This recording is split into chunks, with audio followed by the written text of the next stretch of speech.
Ration card हिताधिकारी बहुत बड़ गोटे खुशी खबर जोटा कि जून मसरे मिल 3 मासर राशन।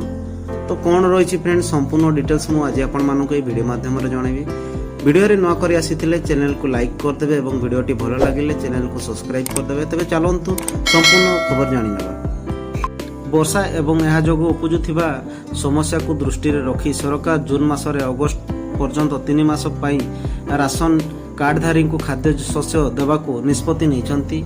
यार कार्यान्वयन आरंभ होईछि।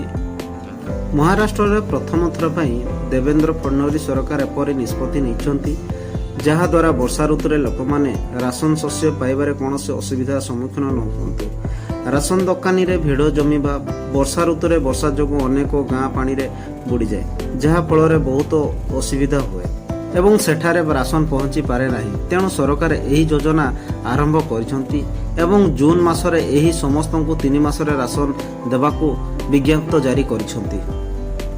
राज्य सरकार निर्देश देइछंती जे जून मासरे लोकंको को 3 मासर शस्य पहुंचीबा उचित।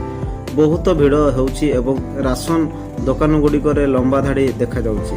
एही प्रकार प्रकल्प महाराष्ट्र प्रथम थर पई आरंभ होईछि। समस्त कार्ड हिताधिकारी को जून 30 पर्यंत राशन देवाकू निर्देश।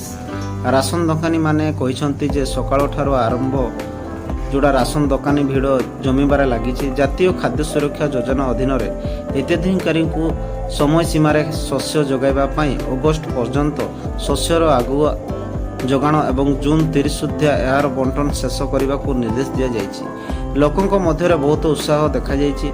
लोक माने 3 मासर राशन नेउछंती।